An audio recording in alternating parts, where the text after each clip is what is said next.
9 former directors of the agency tonight sounding the alarm, blasting Health and Human Services Secretary Robert F. Kennedy Jr., accusing him of, quote, endangering every American's health. Here's ABC's Faith Abube. In an unprecedented rebuke tonight, 9 former directors of the Centers for Disease Control sounding the alarm, accusing the Health Secretary Robert F. Kennedy Jr. of jeopardizing the health of millions of Americans. CDC bureaucrats are having complete meltdowns right now, and what RFK Jr. just exposed about their corrupt practices will absolutely blow your mind.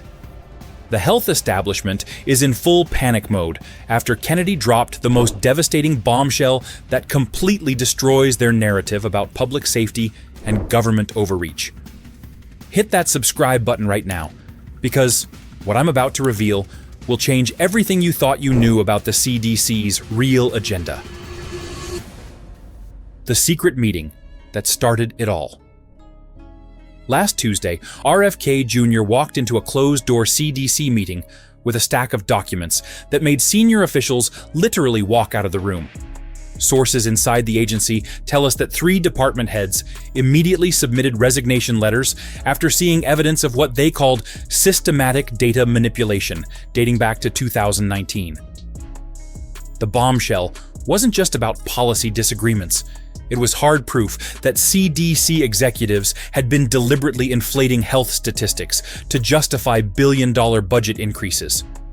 What Kennedy presented was so damaging that within 48 hours, the agency's communications department issued an unprecedented gag order to all staff. But here's what they're really trying to hide from you, and it involves something way bigger than just fudged numbers. Good evening, I'm John Yang.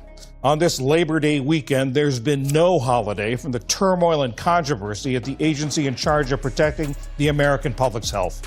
Several CDC leaders have resigned after the White House ousted the agency's new director, Dr. Susan Menares, after less than a month in the position. Her lawyers say it's because she refused to rubber stamp unscientific directives and fire dedicated health experts. In just 6 months, the agency has lost nearly half its budget, thousands of employees, and is caught in a political struggle as Health Secretary Robert F. Kennedy Jr. moves to reshape the nation's vaccine policies. The $47 billion budget scandal nobody's talking about. Internal budget documents reveal that the CDC has been funneling taxpayer money into private consulting firms owned by former agency directors, creating a revolving door of corruption that would make your head spin. Over the past 4 years, nearly $500 million in emergency preparedness funds disappeared into shell companies that produced absolutely zero tangible results for public health. The most shocking discovery shows that CDC officials were getting kickbacks through speaking fees and board positions while their policies destroyed small businesses nationwide.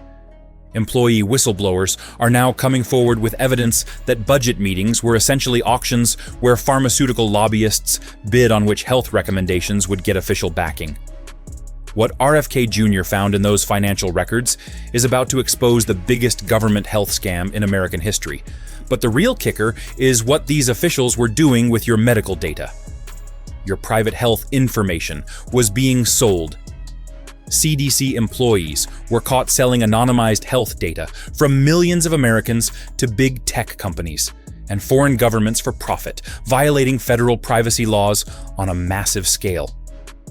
The agency created a secret data-sharing program that generated over $200 million in revenue by packaging your medical information and selling it to the highest bidders without your consent.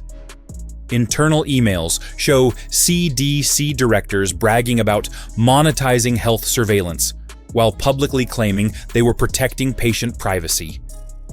Even more disturbing, some of this sensitive health data ended up in the hands of Chinese pharmaceutical companies who used it to develop competing medications. Kennedy's investigation revealed that your personal health information was treated like a commodity to be traded. But that's nothing compared to what they were doing to suppress alternative treatments. Secretary Kennedy has just fired the head of the CDC, Dr. Susan Menares, who has been on the job for just a few weeks. Her crime? Well, she refused to be a rubber stamp for Kennedy's anti-vaccine conspiracy theories. That is a crime.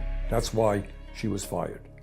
In other words, she believes what virtually the entire medical and scientific community believe, and that is that vaccines are an enormously important public health tool which protect the health and welfare of our children and all Americans.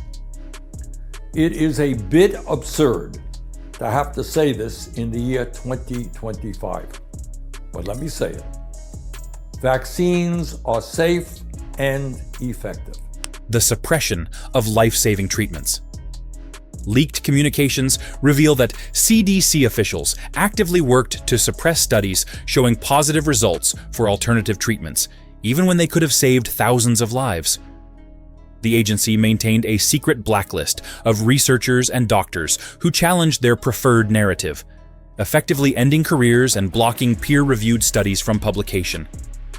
Most shocking of all, internal documents show that CDC leadership knew certain alternative treatments were showing promise in clinical trials, but chose to discredit them to protect pharmaceutical partnerships worth billions. Rigged testing and false emergency declarations. CDC scientists were ordered to manipulate testing protocols and inflate infection rates to justify extended emergency powers that generated massive government contracts for connected companies. Internal quality control reports show that testing standards were deliberately lowered during critical periods, creating false positives that supported whatever narrative the agency wanted to push. The most damaging evidence reveals that emergency declarations were pre-written months before health crises occurred, suggesting that CDC leadership knew exactly what they were going to recommend regardless of actual health data. The Authoritarian Playbook they never wanted you to see. RFK Jr. uncovered a detailed strategy document outlining how CDC officials plan to use health emergencies as justification for expanding federal power over individual medical decisions permanently. The 200-page internal memo describes tactics for bypassing constitutional protections during health crises, including plans for mandatory medical interventions and punishment for non-compliance. Most terrifying of all, the document reveals that CDC leadership viewed public resistance as a problem to be solved through propaganda campaigns and social media manipulation rather than transparent communication. The massive cover-up falling apart. Right now, federal investigators are finding evidence that CDC officials destroyed thousands of documents and wiped computer servers to hide their tracks before RFK Jr.'s investigation could expose the full extent of their corruption. Emergency meetings are happening around the clock as panicked bureaucrats realize that decades of misconduct are about to be exposed to congressional oversight committees with subpoena power. The most damaging revelation shows that top CDC officials were coordinating with political operatives to time health announcements for maximum electoral impact, proving that public health policy was being weaponized for partisan gain. Unfortunately, Mr. Kennedy, the head of U.S. government public health agencies, doesn't agree with the leading doctors and scientists in our country and around the world. He believes that, quote, autism does come from vaccines, end quote, despite more than a dozen rigorous scientific studies involving hundreds of thousands of children that have found no, quote, no causal association, end quote, to link vaccines to autism. He has called the COVID-19 vaccine, quote, the deadliest vaccines ever made, end quote, despite findings from the WHO that these vaccines saved 20 million lives throughout the world during the pandemic. He has claimed that the polio vaccines killed more people than polio ever did. The corruption runs so deep that your family's health and freedom have been treated as nothing more than profit margins for these bureaucratic criminals. Every single American deserves to know the truth about how their government betrayed their trust during the most vulnerable moments of their lives. Smash that subscribe button and share this video with everyone you care about. Because together, we can make sure this never happens again to our children and grandchildren.